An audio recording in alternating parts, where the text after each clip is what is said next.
Hello வணக்கம். இன்றைக்கி பிரியாணி கிண்ட போகிறேன். கொஞ்சம் அப்படி கிண்டுறதுக்கு தேவையானது எடுத்துக்க பார்த்துக்கோங்க. கறி 1 கிலோ கறி எடுத்து வச்சுருக்கேன். கறியை நல்லா அலசி எடுத்து வச்சுருக்கேன். சிக்கன் 2 உலக்கு அரிசி நல்லா எடுத்து கழுவி வச்சுருக்கேன். கழுவி கொஞ்சம் அரிசி ஊறுனா தான் நல்லாயிருக்கும். 2 உலக்கு கொஞ்சம் கூட போட்டிருக்கேன். ஏன்னா அந்த கூட கொஞ்சம் இருக்கட்டும், லைட்டாக ஒரு பிடி கூட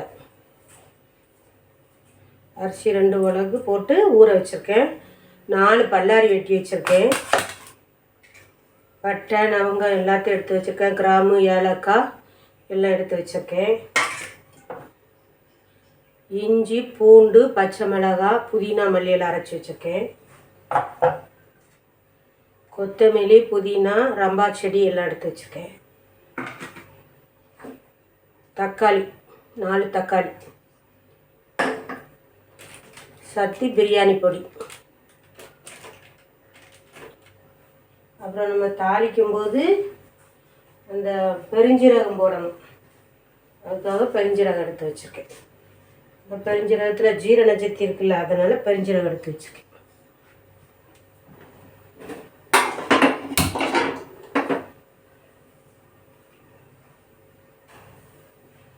அடுப்பை பற்ற வச்சாச்சு. சட்டி இருக்கட்டும்.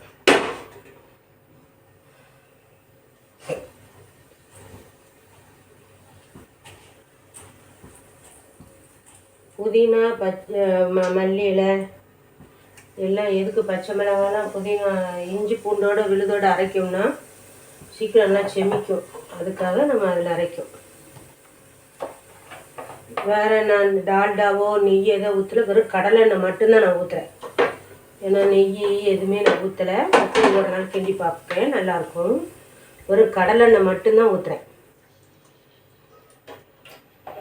இப்படியும் கிண்டி பாருங்கள், சூப்பராக இருக்கும். தேங்காய் எண்ணெய் கடலெண்ணெய் இதெல்லாம் நல்லாயிருக்கும்.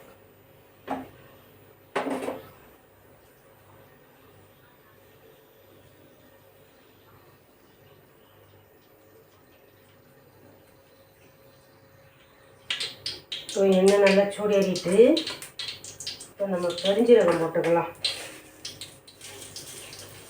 பெருஞ்சீரகம் நல்ல ஒரு மணக்கக்கூடிய சீரண சக்தி, அதனால் பெருஞ்சீரகம். அடுத்து இந்த பட்டைகளெல்லாம் போட்டுக்கலாம்.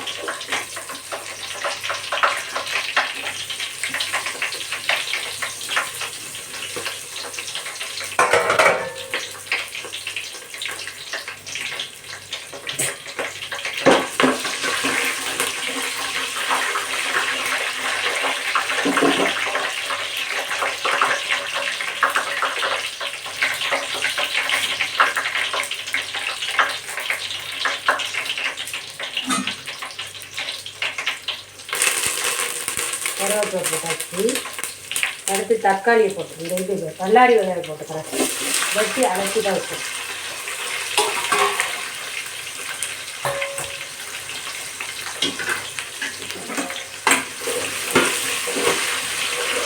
தீபாவளியோட பிரியாணி செஞ்சது, கிராமத்தில் பிரியாணி சாப்பிட்ணும் வச்சுட்டு அது பிரியாணி போட்டாச்சு. வேறு நம்ம சிக்கன் எடுக்கணும், உடனே பிரியாணி போட்டுக்கலாம். கருவேப்பிலை சாப்பிட்றதுக்கு வீட்டில் வச்சுங்க, எல்லோரும் நல்லா சாப்பிடுது. பல்லாரி கூட கொஞ்சம் போடணும், அப்போ தான் பல்லாரி நல்லா இருக்கும் போட்டோம்னா. இப்போ 4 பல்லாரி போட்டிருக்கேன். தேங்காய் பால் நல்ல பெரிய தேங்காய்க்கு ஒரு அரை முறி எடுத்து வச்சுருக்கேன். தேங்காய் பால்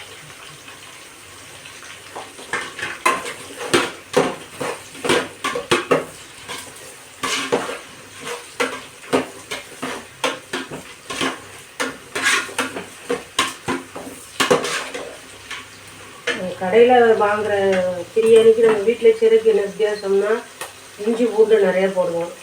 அடுத்து தேங்காய் பால் ஊற்றுவோம். அப்புறம் எண்ணெய் இதெல்லாம் நம்ம தரமாக ஊற்றுறதுனால தான் வீட்டில் போடுறதுக்கும் இதுக்கும் வித்தியாசம். பிரியாணி வெங்காயமாக நிறையா போடுறது, கடையில் கிண்டுறதுக்கும் கடையில் வாங்கி சாப்பிட்றது கொஞ்சம் செமிக்கல் ஆட்டாலும் வீட்டில் போடுறது சாப்பிடுங்க, சீக்கிரம் செமிச்சிடும். நல்லா கிண்டி மலர்த்து கொஞ்சம் வெங்காயம் நல்லா வதங்க ஆரம்பிச்சிட்டு தக்காளி போட்டுக்கலாம். தக்காளி, புதினா, மல்லி இலை, ரம்பாய் செடி எல்லாத்தையும் இதையும் போட்டுக்கலாம்.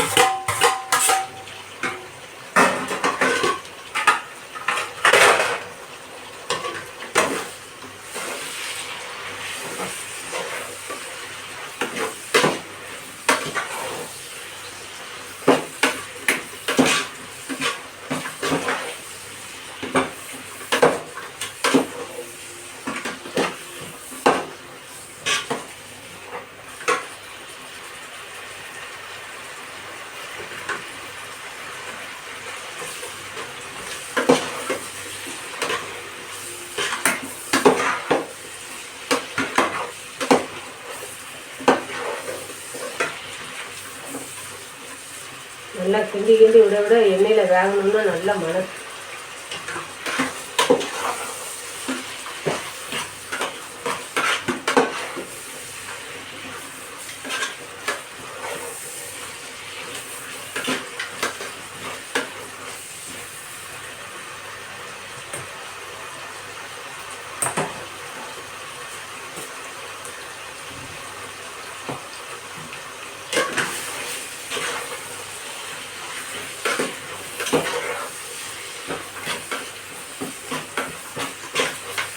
இப்போ நம்ம சிக்கனையும் போட்டுக்கலாம். சிக்கன் கழுவி வச்சுக்கிற சிக்கனையும் போட்டுக்கலாம்.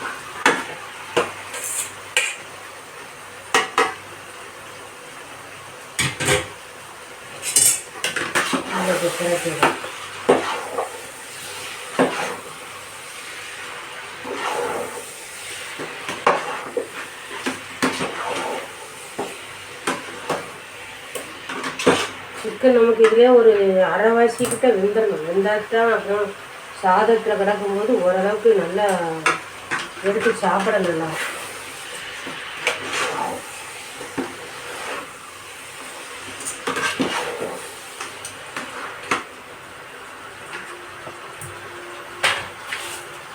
லைட்டாக உப்பு போட்டுக்கோ.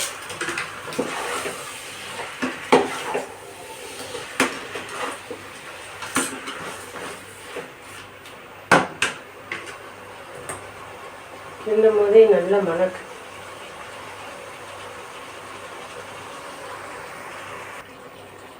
நல்லா கறியெல்லாம் நல்லா வேக விட்டுட்டு நல்லா அளவுக்கு இப்போ நம்ம இங்கே அரைச்சி வச்சுருக்க இஞ்சி பூண்டு போட்டுக்கலாம். அரைச்சி வச்சுருக்கிற பூண்டு, இஞ்சி, பச்சை மிளகாய், புதினா, மல்லி இலை எல்லாம் வச்சுக்கிறேன். போட்டோம்னா அதுக்கு செம மணக்கும். சூப்பராக இருக்கும். சாப்பாடே ஒரு வித்தியாசமாக இருக்கும். சிலவங்க இஞ்சி பூண்டு மட்டும் அரைப்பாங்க, அப்படி அரைக்கக்கூடாது.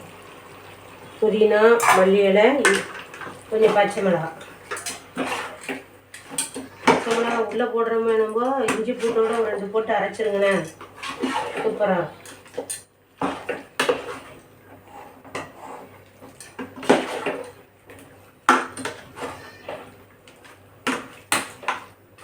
நல்லா மணக்கு. பார்த்தீங்களா, இஞ்சி பூண்டு, புதினா, மல்லியில் போட்ட உடனே அதை விழுது அரைச்சி போட்டு தின்னோன்னு மணக்கு நல்லா.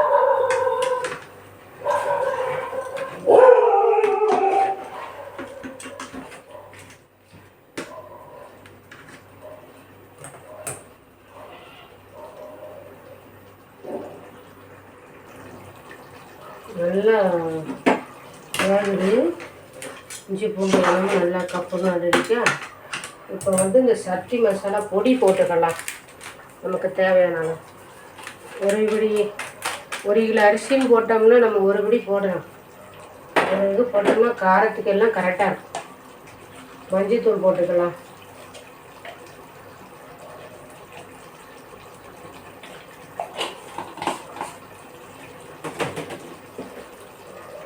பொடி போட்டுக்கலாம்.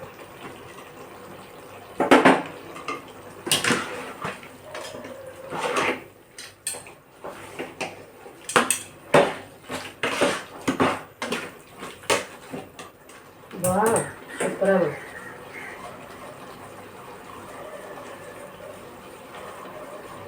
மரம்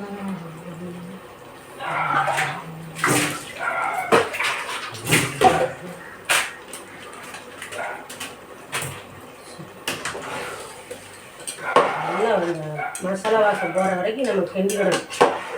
கிண்டினதுக்கப்புறம் தான் தேங்காய் பால் ஊற்றும்.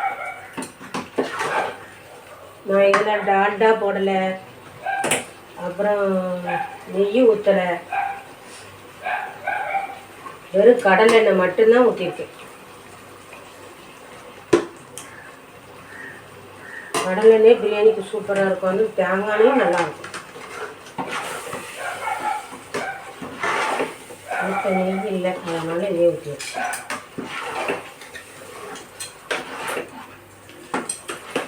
இதுவே நல்லா கபகபன்னு மணக்கு பார்த்தீங்களா? சூப்பராக மணக்கு. நம்ம அந்த பிரியாணிக்கு இந்த மசாலா எல்லாம் நல்லா கிண்டுறதுல தான் நல்லா அப்படி இருக்கும். நான் வலது கைட்டு தான் வேலை செய்கிறேன், இடது கைட்டு இல்லை. அந்த கேமராவில் அப்படி தெரியுது. நீங்கள் இடது கைட்டும் நினைக்கிறீங்களா? வலது கைட்டு தான் சரி.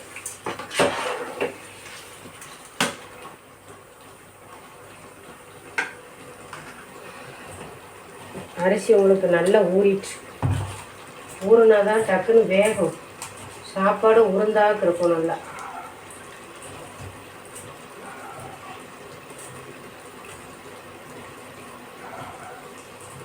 டக்குன்னு சாப்பாடு ரெடி ஆகும். அதுக்கு தான் அரிசியை ஊற வச்சு வச்சுருக்கேன்.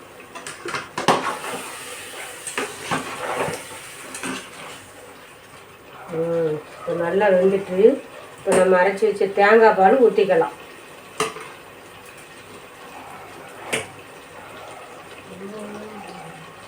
இப்போ வந்து நம்ம 2 உலக்கு அரிசி 1 கை அரிசி போட்டிருக்கேன். அப்போ இதுக்கு வந்து 4 ஊற்ற 4.5 கூட ஊற்றும்.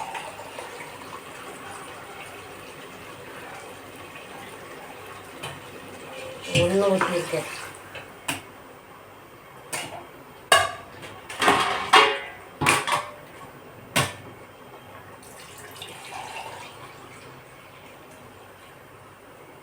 ரெண்டு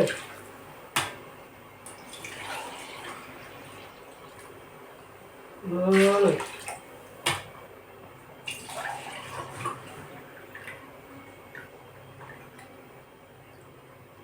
4 கொஞ்சோண்டு ஊற்றிடுச்சு. ரைட், சூப்பராக இருக்கும்.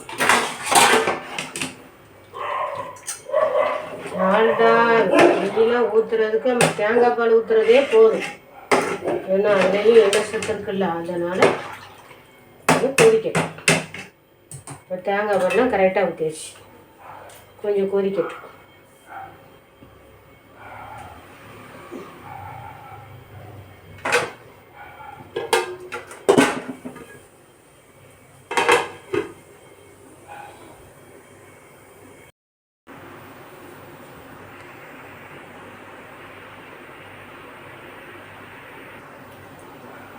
தண்ணி கொதிக்க ஆரம்பிச்சிட்டு நல்லா கொதிச்சுட்டு நம்ம அரிசியை போட்டுக்கலாம்.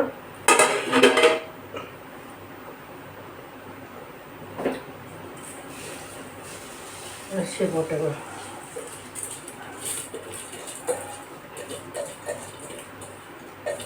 அரிசி ஏற்கனவே நம்ம ஊற வச்சுருக்கோம்ல, சீக்கிரம்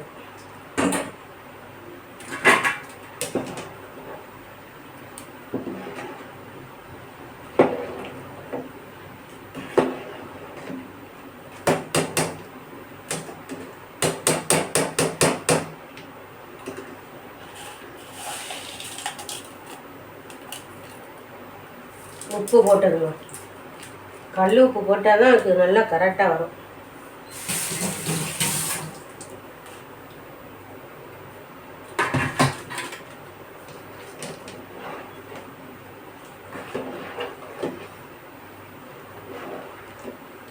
ரொம்ப மஞ்சத்தூள் போடலை. மஞ்சள் மஞ்சள்னு இருக்கும். கரெக்டாக தான் போட்டுருக்கேன். அப்படியே கொதிக்கட்டும்.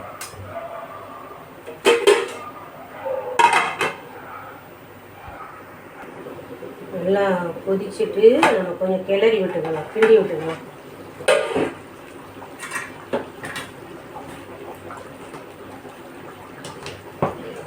கொதிச்சு சாப்பாடு நல்லா கடுகிட்ட வந்துட்டு முதல் சட்டியில் பிடிச்சிடாமே நம்ம கிண்டி விட விட்டுட்டோம். கறி சோறு எல்லாம் ஒன்று போல் இருக்கா. ரொம்ப மஞ்சள் கலர் கிடையாது, மஞ்சள் கலருக்கு போடுறது தானே. நீ கப்பன்னு மணத்து பாருங்க. வீட்டில் பின்னுற பிரியாணி தனி தான், சூப்பராக மணக்கா.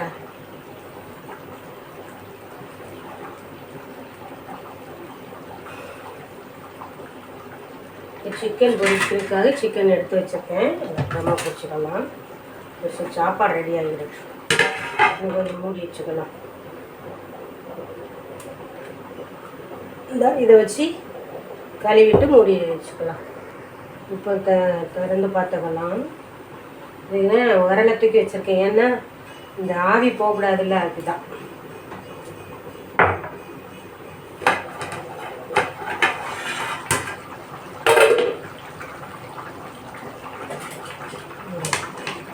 சாப்பாடு நல்லா வெந்து மேலே வர ஆரம்பிச்சிட்டு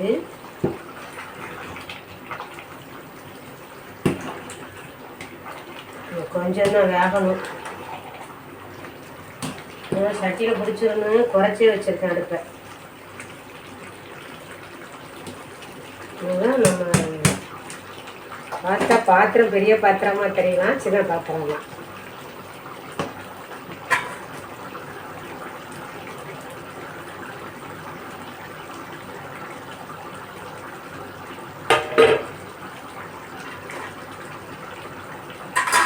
அடுத்து கொஞ்சம் நேரத்து வரைக்கும் அப்படியே மூடி வச்சிடலாம்.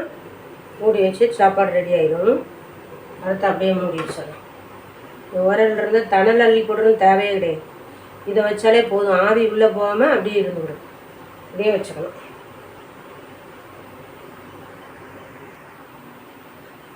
சாப்பாடு எப்படி இருக்குன்னு பார்த்துக்கலாம். நல்லா ரெடி ஆகிட்டு சூப்பராகிடுச்சு. சாப்பாடு வேக ஆரம்பிச்சு எல்லாம் வந்துச்சு. நல்லா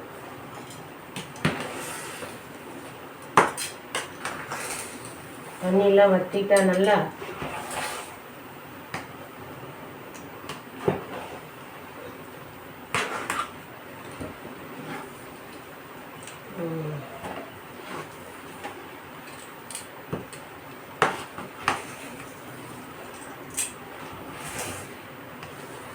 சட்டியில் நம்ம நல்லா பிடிக்க விடாமே எடுத்துடலாம். இப்போ தான் சாப்பாடு லாஸ்ட் வரைக்கும் எடுத்து சாப்பிட முடியும். நல்லா பிடிச்சிட்டுன்னா, ரொம்ப பிடிச்சிட்டுன்னா சாப்பாடு வேஸ்ட்டாக போயிடும். சாப்பாடு ரெடி ஆரம்பிச்சிட்டு சூப்பராக இருக்குது சாப்பாடு. கறியை தான் பொரிக்கணும்.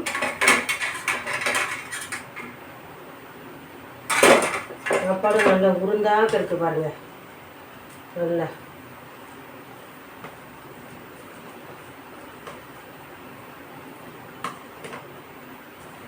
ரொம்ப மஞ்சளும் இல்லாமல் கரெக்டாக இருக்குது, நிதானத்தில்.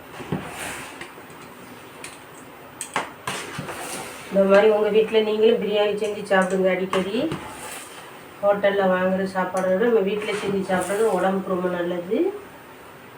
என்னைக்கோ ஒரு நாள் சாப்பிடலாம், எப்போதும் சாப்பிட முடியாது. இந்த மாதிரி வீட்டில் சாப்பிட்டா நம்ம வீட்டில் 2 நேரம் சாப்பிட்டுக்கலாம். வாங்கி வச்சு சாப்பிடுங்க. வீட்டில் சமைச்சு சாப்பிட்றது உடம்புக்கு ரொம்ப நல்லது. இதேமாரி சாப்பிடுங்க, உடம்புக்கெல்லாம் ரொம்ப நல்லது. Chicken biryani ready. இதுமாரி நீங்களும் வீட்டில் வச்சு சாப்பிடுங்க. கோழியை பிடிக்கணும்.